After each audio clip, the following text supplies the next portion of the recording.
What happens when the man who signs the checks gets treated like he doesn't exist? Franklin James leaned back in the driver's seat of his beige rental sedan, staring through the windshield at Store 5, one of 9 boutique wellness centers he bought 6 years ago. The chain had grown fast and profits were steady, but lately, complaints had started creeping in.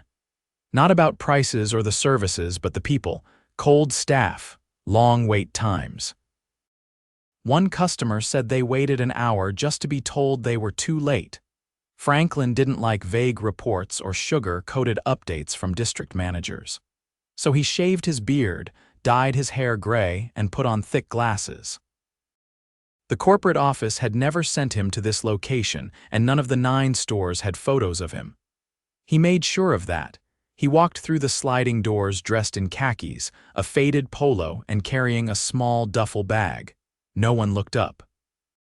The waiting room was quiet, just the faint sound of lo-fi music playing overhead. A few customers sat silently, checking their phones. Behind the desk sat a young woman with long lashes, scrolling on her phone. Her name tag read Kelsey. Franklin stepped up to the counter, cleared his throat. "Hi there, I booked a consultation for 10, he said. She didn't look up. "Name, Frank Jennings." Kelsey tapped a few keys, chewing her gum. "Take a seat, someone'll get you." He nodded and took a seat by the window. 10 minutes passed, then 20, then 40. The receptionist didn't call anyone, didn't speak. Occasionally, she laughed at something on her phone. A man next to Franklin leaned over. "I've been here since 9:40, he whispered. "Think she forgot about us?" Franklin stood and walked back to the desk. "Excuse me, I just wanted to check." Kelsey didn't look up. "I said someone'll get you." He waited and waited. By the time the clock hit 12:15, Franklin had been sitting there for over 2 hours. Not a single employee had come out. 2 customers gave up and left. No one was called in. Kelsey just scrolled. Franklin finally stood back up. "I'm sorry, but it's been over 2 hours. Is anyone actually working back there?" Kelsey rolled her eyes. "Sir, I told you someone will get you. You don't need to keep asking." A tall man with a clipboard appeared from the hallway. "Kelsey, who's up next?" She shrugged. "I dunno. Some guy's been bugging me all morning." That was it. Franklin stood. His hands were shaking, but not with anger, disbelief. He walked out the door, sat in his car, and stared at the steering wheel. He had a choice: walk away and talk to the district manager later, or go back in not as a customer but as a trainee. The next day, he returned under a new name, Fred Jenkins, with a fresh disguise, buzzed hair, fake tattoo sleeve, and an application for the front desk trainee position. The store manager had been desperate for help. No one was applying, and they were short-staffed. She barely glanced at him before saying, "You start today." Inside, Franklin got the full picture. Kelsey wasn't just lazy, she was unchecked. She showed up late, left early, flirted with delivery guys, and ignored customers. When Franklin asked where the appointment log was, she said, "Don't worry about it. No one really keeps track." The store manager, Carla, was barely around. She spent most of her time in the back office with the door closed. When she did come out, she barked orders and disappeared again. It was clear she didn't know or didn't care what was happening at the front, but Franklin also met someone else. A soft-spoken woman named Shayla. Mid-30s, sharp eyes, and always moving. She wasn't even full-time. She worked part-time as a floater between stores, filling in when others didn't show. "You're new?" she asked, pulling out a cart of supplies. "Yeah, just started." "Fred, Shayla, good luck. This place is a thing." He watched her clean up Kelsey's messes without complaint. When customers were frustrated, she calmed them down. When Kelsey disappeared for 30 minutes, Shayla covered the desk. She didn't make a fuss, she made it work. Later that day, Franklin sat eating lunch in the break room when he overheard Kelsey talking on the phone. "I dunno, some old dude waited forever yesterday and threw a fit. Like, relax, it's not a hospital." That old dude had been him. He clenched his jaw. This wasn't just disorganization, it was disrespect. Toward customers, toward the business, toward people who actually cared. Like Shayla, he had seen enough. Tomorrow he'd reveal who he really was, and it wouldn't be quiet. Franklin stepped through the staff entrance at 8:05 the next morning, a minute after the printed start time on the schedule taped behind the breakroom door. No one noticed. The front lobby was empty, the hallway lights still dim. He walked past the reception desk Kelsey's station where a tall iced coffee sat sweating on a stack of unopened mail. She was nowhere in sight. A few soft footsteps behind him, Shayla, already in uniform, pulling a cart stacked with fresh towels. "You're early," she said without slowing down. "Trying to make a good impression." She gave a tired nod and disappeared into the treatment rooms. Franklin took a seat behind the desk, unsure if he was even allowed to log in. No one had trained him. He tapped a few keys, but the terminal was password protected. The reception phone buzzed once, then stopped. He didn't answer. It wasn't his place yet. At 8:22, Kelsey walked in, sunglasses still on, phone pressed to her ear. "I told her if he's still mad about yesterday, that's not my problem," she said as she breezed past him, tossing her tote bag onto the counter. "Whatever, I gotta work. Bye." She slid into the chair beside him, pulled the iced coffee toward her, and opened Instagram on her phone. Franklin didn't say a word. A few minutes later, a woman in her 60s walked in with a slight limp, holding a printed confirmation email. "I have an appointment with Dr. Patel at 8:30, she said. Kelsey glanced at the clock, then back at her phone. "Yeah, he's not here yet." "You can sit." The woman hesitated. "I had to leave work early for this." "Okay," Kelsey said, not looking up. Franklin stepped forward. "Would you like me to check the schedule? I'm still learning the system, but I can try." Kelsey gave him a sideways look. "She said it's at 8:30. "That means it's at 8:30. Franklin didn't respond. The woman took a seat, visibly uncomfortable. At 8:45, Dr. Patel walked into the building, looking confused. "Did Mrs. Hill arrive?" he asked. Kelsey didn't answer. She was watching a video and laughing under her breath. "She's been here 15 minutes, Franklin said. Patel turned to her. "Why didn't you page me?" Kelsey finally looked up. "You weren't here." "I was in the back office since 8:10, he said calmly. Kelsey shrugged. "Not my fault you didn't say hi." He sighed and motioned to the lobby. "Please send her in." The older woman stood and followed him into the hallway. When they were gone, Franklin turned to Kelsey. "Do you always hold off on paging providers?" She looked at him like he'd asked if the sky was blue. "They know their schedules." "I'm not their babysitter." He said nothing more, but logged the time, the exchange, her tone. Every detail. Later that morning, Carla, the store manager, finally emerged from her office. She wore a tight black sweater and carried a tablet, eyes locked on the screen as she passed the front desk. "Fred," she said without looking up. "You're on towels today. Shayla's covering reception." Kelsey looked up. "Wait, why?" Carla didn't respond. She disappeared down the hall without explaining. Shayla appeared seconds later, wiping her hands on a small cloth.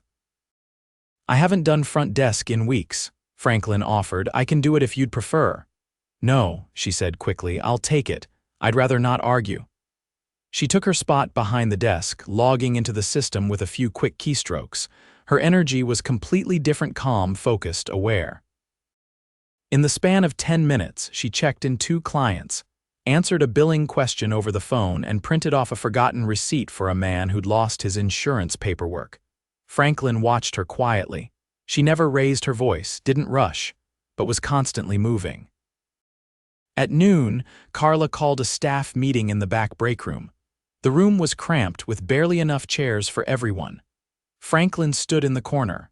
"Listen up," Carla said as she paced in front of the small dry erase board that hadn't been updated in months. "Corporate's been on my ass about metrics. We're behind on upsells, we're behind on reviews, and I'm not seeing enough appointment retention." She scanned the room like she was daring someone to contradict her. "I need everyone to push harder. If someone comes in for a facial, suggest the peel. If they ask about massage, mention the deluxe. Don't let people leave without booking their next visit. Got it?" Shayla raised her hand. "Some of the clients are mentioning long waits again. Maybe if we had one more person at the front." "We don't have the budget," Carla interrupted. "We all do more with less. That's the job." Kelsey was scrolling her phone under the table. Carla didn't notice. Also, Carla continued, some of you are overcleaning. I'm not naming names, but I don't need anyone wasting product or time scrubbing things that don't need it. Shayla's eyes flicked down. The meeting ended with no questions allowed. As everyone exited, Franklin caught up to Carla. Quick question. I'm still learning, should I be shadowing someone specific? You'll figure it out, she said, tapping her tablet. Just don't get in anyone's way. She walked off before he could respond. By mid-afternoon, Franklin was folding towels in the back when he heard raised voices near the front. A client was at the desk, clearly upset. Franklin moved closer without drawing attention. I've been double charged, the woman said.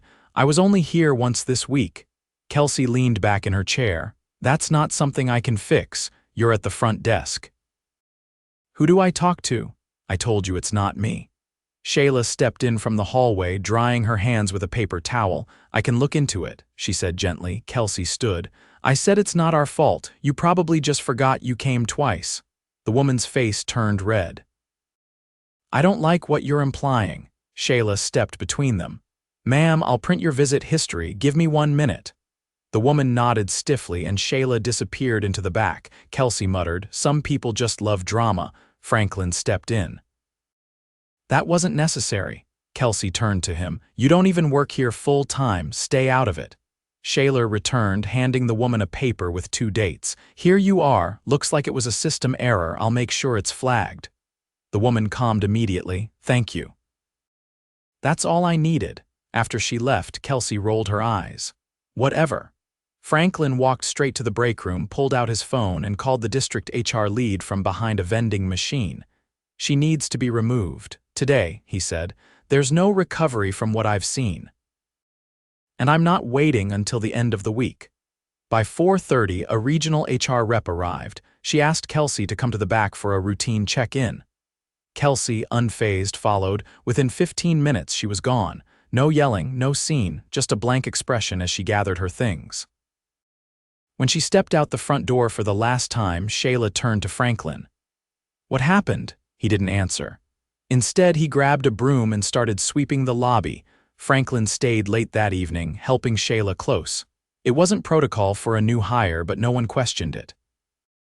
With Kelsey gone, the front desk had fallen quiet, less chaotic, less tense. Shayla handled the last few clients with quiet efficiency, offering Franklin occasional guidance without ever talking down to him. As they locked up, she turned to him. Don't take this the wrong way, Fred, but most new people don't stay past day 3.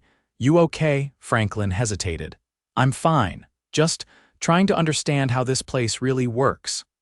She looked at him for a second longer than usual, then nodded and pushed open the door. The next morning, Carla arrived visibly agitated. She called an impromptu staff huddle near the back corridor. Couple things, she began. Kelsey's out permanently. HR handled it. No explanation, no apology, just a shrug of responsibility. I'll be pulling double coverage at the front until we get someone else in rotation. In the meantime, I don't want anyone overstepping. We still have roles around here and we stick to them. She turned her eyes briefly toward Shayla, who didn't flinch. Also, corporate's sending someone to review our compliance logs next week.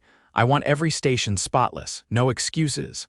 Franklin said nothing. He wasn't there to challenge her yet, but he made a note of the language. No mention of improving service, no focus on the team, just image management. As the day unfolded, the tension trickled back in. Carla's presence in the lobby was rare, but when she did appear, her eyes scanned for imperfections, finger smudges on glass, chairs slightly out of line. She never greeted clients, never asked how anyone was holding up with the added workload. Around noon, a young man in a navy hoodie arrived, carrying a folder of papers. He looked around, unsure where to go. Shayla approached him. Hi there, can I help you? I'm here for an intake. My name's Jamal. They told me to bring my paperwork. Of course, she said. Come sit here. I'll get everything set up. She began entering his information while Franklin quietly observed from a few feet away. Jamal looked nervous. He fidgeted with the zipper on his hoodie and avoided eye contact. Just then, Carla emerged from her office. What's going on here? She asked, eyeing Jamal. New intake, Shayla said without pause. He brought his documents. Carla stepped closer and looked at the folder. Did you confirm his referral? I'm entering it now, he needs to wait. This isn't a walk-in clinic. He has a scheduled intake, Shayla clarified. Carla turned to Jamal. You didn't call ahead, he shifted uncomfortably. I did, last week. Carla's tone dropped a notch. What's the name of your referral agency? Before he could answer, Shayla stepped in. I have the confirmation right here. He's on the calendar. Carla didn't respond, just turned and walked back to her office. Jamal looked down. You're okay, Shayla said gently. She just likes to check everything. Franklin watched the entire exchange while rising in his throat. Carla's tone hadn't just been skeptical. It had been dismissive, disrespectful, and directed at someone who, by every measure, had followed the rules. Later that afternoon, Franklin approached Shayla while she was restocking the supply closet. Does she always talk to clients like that? Shayla turned slowly. Only certain ones. Franklin didn't need to ask what that meant. Why hasn't anyone reported it? People have, but nothing sticks. They rotate HR reps so often things get lost or brushed aside. Has she ever said anything directly to you? I've heard things, nothing outright. But you feel it. Like when she checks my clock-ins twice but never questions others, or when she skips me for hours and gives them to new hires. Franklin stared at the shelf of folded linens. You know, Shayla continued, I don't need her approval. I show up, I do the work, and I leave. But when clients get talked to like that, that's what bothers me. The next morning, Franklin arrived early and waited near the side entrance. He needed to speak with someone before the day unraveled. At precisely 8:15, Dr. Patel pulled into the lot, parking in his usual spot. Franklin waved him down. Can I ask you something? Franklin said. Dr. Patel adjusted his shoulder bag. Of course. Have you noticed how Carla interacts with certain clients? Dr. Patel paused. You mean the ones who look like they don't belong in this zip code? Franklin nodded. I've said something once, Patel admitted. A few months ago, she told me to stick to clinical work. She's creating a liability, I know, but I'm not in charge. You'll want to be in the break room around noon. That was all Franklin said. At 11:50, Carla called another quick staff meeting. She stood near the back wall, arms crossed, her tablet clutched tight. Couple updates. We'll be getting a temporary hire from central scheduling to assist at the desk.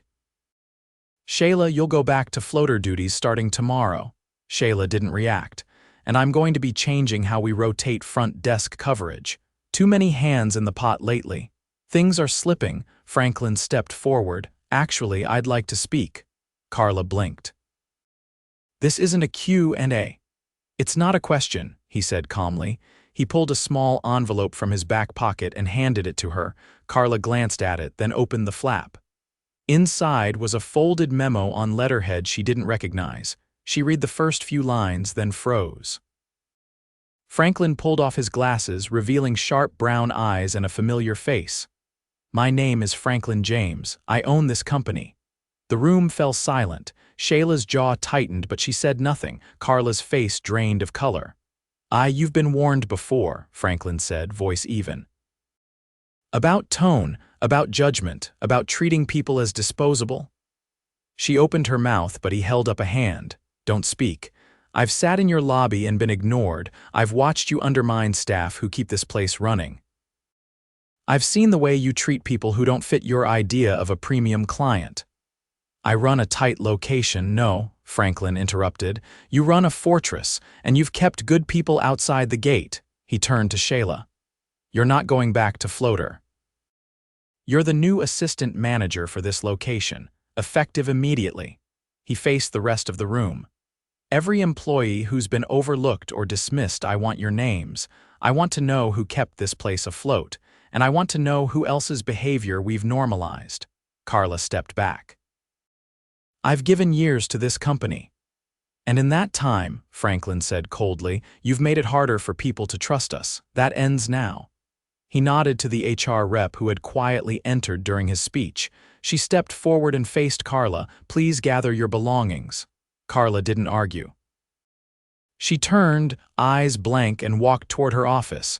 Franklin waited until she was gone before speaking again. "This isn't about punishment," he said. "It's about respect. We can't sell wellness if we treat people like they don't matter." He looked around the room. "I came here undercover because I stopped trusting reports. I stopped trusting filters. I forgot what it's like to be on the floor. That won't happen again." He glanced at Shayla. "You kept this place alive. Now we're going to rebuild it the right way." The following week began differently. The front desk, once a bottleneck of tension, now flowed with quiet precision. Shayla, now officially the assistant manager, had spent the weekend drafting a new schedule. It wasn't perfect, there simply weren't enough employees to cover every gap, but it was balanced. She split shifts evenly, rotated responsibilities fairly, and built in short, staggered breaks to keep people from burning out. Franklin approved it without edits. At 8 sharp Monday morning, he returned not in disguise, not as Fred Jennings, but as himself. He wore no suit, just a plain Oxford shirt with rolled sleeves. He didn't take a corner office. Instead, he sat near the front with a notepad and a coffee, observing without interfering. The first client walked in at 8:15. Shayla greeted her by name and offered water. The intake was smooth. The client was seated within minutes. No one was left waiting. By 9, the rhythm was steady. The team moved with quiet assurance, like they were finally operating without looking over their shoulders. Franklin turned to Shayla when there was a lull. "How'd you learn to manage schedules like that?" "I used to coordinate volunteers for a mobile clinic," she said. "Different people every day, limited hours, high demand. You figure out fast who actually shows up." He nodded. "You've got an eye for pressure points." "That's rare." She didn't respond with a compliment. Instead, she asked, "Are we getting help from corporate?" "We are. I've approved funding for 2 part-time hires. You'll do the interviews." She blinked. "Me, you know what this place needs better than anyone." "Across the room, doctor." Patel stepped out of a treatment room. He approached Franklin quietly. "I heard the full story this morning from Shayla." Franklin looked up. "And you did the right thing. Carla's absence speaks for itself. It's calmer." Franklin gestured to the hallway. "What's missing?" "Infrastructure," Patel said. "We're still running lean. If one person calls out, the whole day tilts." Franklin nodded and made a note. "We'll get relief support from one of the nearby locations until we're staffed. Temporary rotation 2 days per week." "Good," Patel said. "Also thank you for not just disappearing after the reveal. I can't fix it from a distance anymore." Near noon, a man in his 50s wearing a mechanic's uniform entered, wiping his hands on a rag. Shayla greeted him. "Mr. Alvarez, right?" "Yeah, booked last week." "I'm early." "You're good," she said. "Room 3 will be ready in 5 minutes." He seemed surprised. "That fast? We're trying something new." As he sat down, he looked around the lobby. "This place feels different. Used to be, I don't know, cold." Franklin looked up. "What made it feel that way?" Alvarez hesitated. "You'd walk in, no one say anything for 10 minutes. You'd feel like you didn't belong. Like they were waiting to see if you had insurance before they'd even say hi." Franklin leaned forward. "If you ever feel that way again, tell me." Alvarez nodded, then glanced at Shayla. "She's the reason I came back, treated me like a person." After his appointment, Franklin stopped her near the break room. "How long has he been a client?" "Since last year. Comes every few months. Quiet guy. Never complains, but you can tell he notices everything." Franklin paused. "I want to build a client council. 10 people, mixed backgrounds. We'll meet quarterly, hear what's working and what isn't." She raised an eyebrow. "That's new." "That's the point." By midweek, the changes began to ripple. The 2 new hires, Annika and Jordan, began their onboarding. Shayla ran the sessions herself. One of the treatment rooms was converted into a rotating desk pod so they could train without crowding the lobby. Jordan, a former hotel concierge, picked up the software quickly. Annika, who'd previously worked in a medical office, asked smart questions and kept notes on a small notepad. Franklin watched from a respectful distance, only stepping in when asked. He wasn't there to micromanage. He was there to make sure no one slipped through the cracks again. On Thursday afternoon, Franklin asked for a walk-around with Shayla. They moved room to room, inspecting supplies, checking logs, speaking with staff. When they reached the back, near the storage closet, he stopped. "This is where I first heard you speak up," he said. "You were restocking and I asked about Carla. I remember. You didn't hold back, but you didn't complain either. You gave me facts. I figured if I didn't say anything, nothing would change." He looked at her. "You ever think about running your own location?" She hesitated. "That's a big leap. You're already doing the hard part. You lead, you listen, you see what other people miss." She folded her arms. "Then why didn't anyone notice before?" "Because we were listening to the wrong people." They returned to the lobby to find Jordan helping an elderly woman with her coat. She smiled warmly and thanked him for his patience. "I couldn't have imagined this 2 weeks ago," Franklin said. "You could have," Shayla replied. "You just needed to see it with your own eyes." That evening, Franklin gathered the team in the break room not for a meeting but for dinner. He'd ordered food from a local Caribbean place and everyone sat together, eating in shifts between client waves. When dessert arrived, he stood up. "I know these last few weeks haven't been easy. You've worked through chaos, covered gaps, and held this place together when the structure failed you." He looked around the table. "You deserve more than a thank you, so here's what's changing. 1. Everyone in this room is getting a performance bonus. Modest but immediate. 2. We're adding a quarterly check-in system not just for feedback but for development. You'll have a voice in how this place grows. And 3. We're establishing a peer review system for leadership." "That includes me." A few people exchanged surprised looks. Franklin continued, "No one should be untouchable. Not anymore." He turned to Shayla. "And lastly, starting next quarter, Shayla will be training with regional leadership for a senior management track. She's earned it on merit, not favor." The break room went quiet, then applause broke out, not loud, not forced, but real. Shayla didn't speak right away. When she did, it was simple. "I didn't do any of this alone, we all showed up. When we could have walked out." Franklin raised his glass of ginger tea to showing up, and to never ignoring what's right in front of us. They toasted quietly, nothing dramatic, just a shared moment between people who'd been through something and came out stronger. As the night wound down and the last clients left, Franklin stayed behind to help close. He wiped down chairs, restacked magazines, and turned off the lobby lights. Shayla stood at the door with her keys. "You don't have to do that anymore," she said. "I do," he replied. "Because I forgot what it meant to care about the details." She locked the door behind them. Outside, the evening was cool. The parking lot was almost empty, just a few cars left. Franklin turned to her. "This place, it's better, not perfect, but better." She nodded. "Let's keep it that way." They walked to their cars under the soft glow of the overhead lights, not as boss and employee, not as distant titles, but as people who now understood what it meant to rebuild from the inside out.